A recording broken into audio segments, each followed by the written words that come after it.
tend to lose the subtleties of everyday experiences and the deeper meaning of stories that you might want to share with your close friends. So the focus of our presentation here is to show you how and why the need for restoring intimacy to distant best friends exists in the two different cultures, US and China. Based off our interviews and our observations, we narrowed our problem statement to two things. We're trying to find opportunity spaces for connecting young professionals which fit into their goals and lifestyles, as well as creating a new user experience that cannot be mimicked or replaced by a cell phone or a computer. The first observation we made was that a lot of the technologies today are used to create and maintain passive networks of acquaintances or casual friends who mean little. For example, networking online tools like Facebook or Xiaomi make it easier for people to maintain minimally sufficient contact with friends that they would otherwise forget about. So friendships have become less intimate and personal, and few tools actually exist to connect with those that you actually care about the most. So here we present an axis that sort of identifies some of the technologies used for connecting with other people. Where on this side we have tools typically used to connect to many people or multiple people at the same time. Of course, there's a range here. And then these technologies tend to be those which are used to connect with a few people or one person at a time. For example, you can really only be on the phone with one person at a time, although I guess there's technologies that extend that. And we plot that against the amount of time required by the sender to make a significant connection with the other person. So, for example, when you give someone a call, you're on the phone for an hour. So that's like how much time it costs you. Versus when you write on somebody's Facebook wall, that takes you 15 seconds. So that's kind of how we're plotting this way. And we see an opportunity space here for ways to communicate with your close friends in a significant way that doesn't require a lot of time. And this is evidenced by the fact that products came out to sort of fulfill this opportunity space. This is Twitter, which is sort of a recent product where you can only leave a message of 150 characters. And it was meant to be, so you leave those messages to your 12 closest friends. That was the initial idea. But over time, having Twitter followers has become a determinant of your popularity and how important your updates are and like how valuable your life and experiences are. So if you have 1,000 people following you, like it makes you feel really good, so you want to attract these followers. So now Twitter's kind of moved over into this space, even though it was originally designed to be here. So this is still an opportunity space for a product, and we're looking at this space of ways to communicate with people you care about in a little bit of time. So this is something that we sort of took from, well, we were inspired by Maslow's triangle of needs. And one of the bands in his triangle has to do with like interpersonal relationships with other people. And we actually constructed this from our interviews in both the US and China, and then found that this kind of thing was verified by research in sociology and psychology, as provided by our liaison. So whose name does the triangle have? Well, right now we came up with it, so it's got our name. Yes.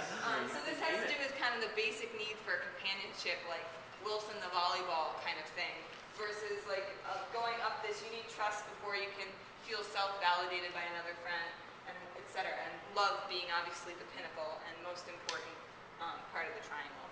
So here we have a user story, which our teammates will present, but I will present in their stead. This is a woman whose name is Miss Deng, and she has a boyfriend who lives in Germany, and she lives in Beijing. And the things that she misses most about being with her boyfriend and having him around are the little things, like making breakfast together, sharing stories about the little minute things that happen during her day, just occupying the same physical space. And that's what she missed. So we want to design a product for her.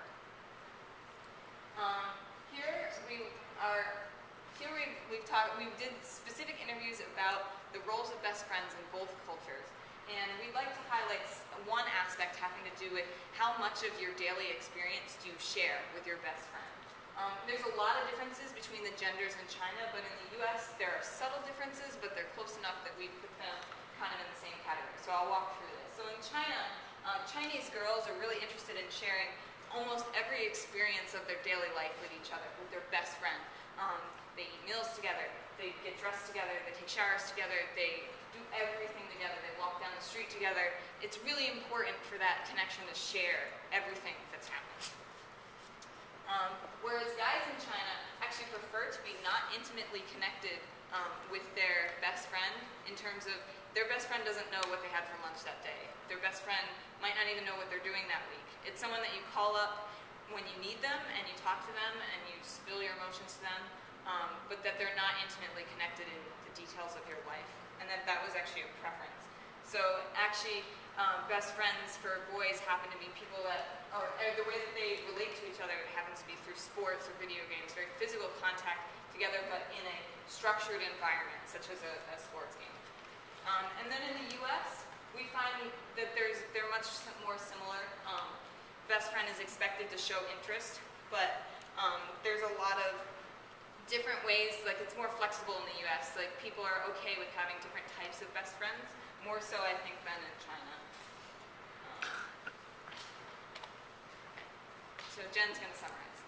Okay, so basically, this 2x2 shows the current situation where the groups lie along the axes of what society expects in terms of how many friends you have, and then intimacy and close friendships, which is defined by physical closeness such as hugging, holding hands, and just being in close proximity with someone else. And as you can see, American girls and American guys have a greater overlap, and then Chinese girls and Chinese guys are on the opposite ends of the spectrum. And this is interesting because it shows that Chinese guys have much less physical intimacy with their close friends. However, this doesn't mean that they don't need intimacy. We think that it means that it's harder or less socially acceptable for guys to obtain this kind of physical intimacy with their close friends.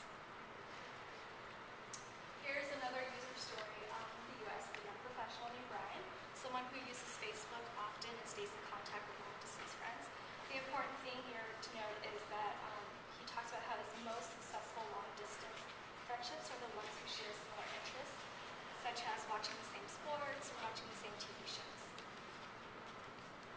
And here, this picture depicts the lifestyle of young professionals such as Brian, who does not spend a lot of time at home because there's essentially nothing to do, and so there's this idea of work and play being blended together. Essentially, he values those friendships, whether